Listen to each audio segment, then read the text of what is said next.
Every day we're forced to decide what to buy, what to say, who to trust, what to do next. And in this storm of constant choices, our minds grow louder, not clearer. The more information we consume, the more confused we become. Everyone's shouting advice, but no one's listening. The Stoics faced their own kind of chaos: wars, politics, betrayal, the fall of empires.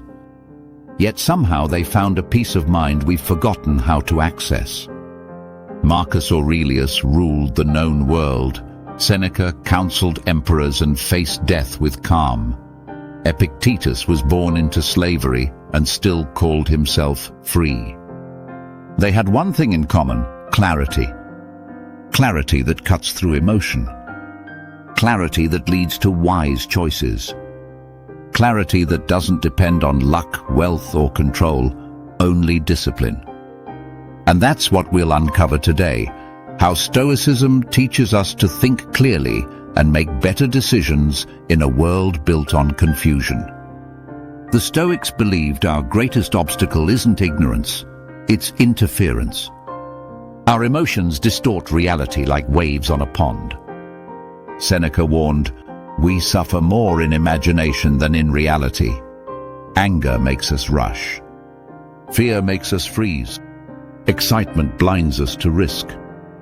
You can't think clearly in a storm, and most of us live in one. The Stoics called this pathos, or passion ungoverned. They didn't reject emotion, they trained it. They believed emotion should be a guide, not a master. When Marcus Aurelius was betrayed by one of his generals, he didn't react immediately. He wrote, "You always own the option of having no opinion." That's the secret of clear thinking: space. Space between the event and the emotion. Between what happens and how you choose to see it. The world can provoke you, but you decide whether to participate in chaos. Epictetus, once a slave, created a mental framework that Stoics lived by. When facing a difficult choice, they asked 3 questions. 1. What is within my control?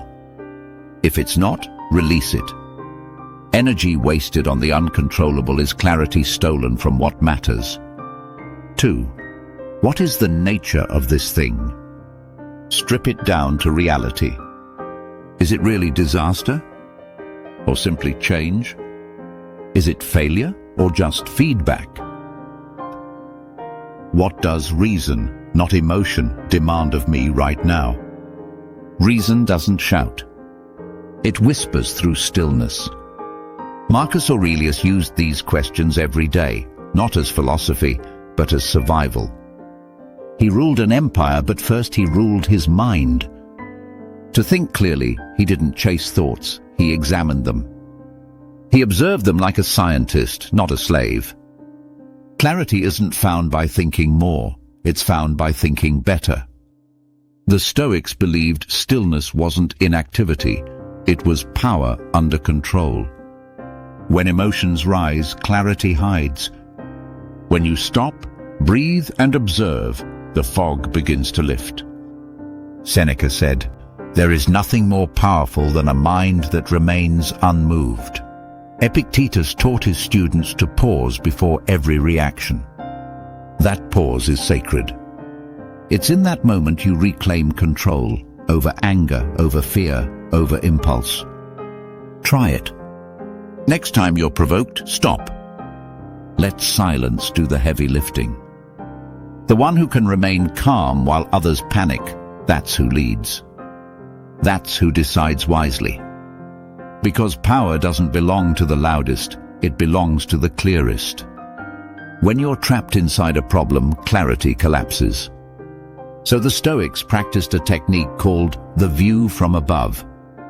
Marcus wrote, "Look down on the earth from above, see the crowds, the armies, the ships, then realize how small it all is." When life feels unbearable, they visualized the bigger picture, not to escape, but to remember scale.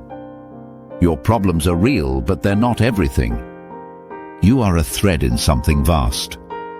And when you see that, proportion returns. you can think clearly again. When emotion tells you this is the end, wisdom whispers, this is just one page. The Stoics didn't hope for clarity, they trained for it daily. Here are their rituals. 1. Morning preparation. Marcus Aurelius began each day reminding himself, you will meet the ungrateful, the arrogant, the deceitful. By preparing for chaos, he stayed calm when it came. 2. Journaling. He wrote to dissect his own mind. Writing isn't about recording, it's about understanding. Evening review. Seneca called it the audit of the soul. Before bed, he replayed the day. Where did I act rashly? Where did I stay calm? Each night he sharpened his judgment. 4. Premeditation of adversity.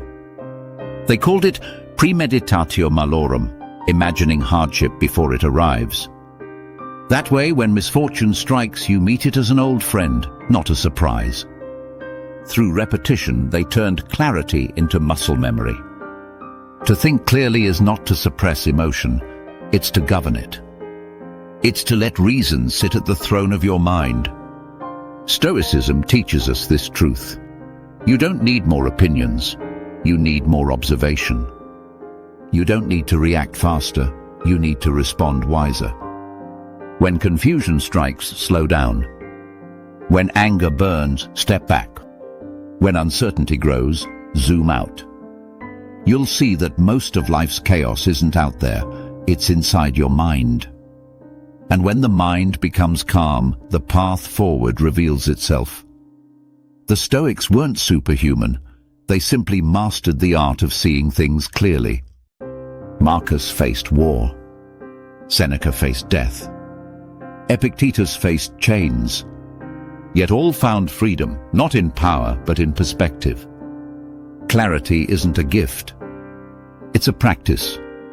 And if you train your mind to slow down, observe, and choose reason over reaction, you'll begin to see the world as it truly is. And once you can see clearly, you can decide wisely. A calm mind sees truth. This is Whispers of the Wise.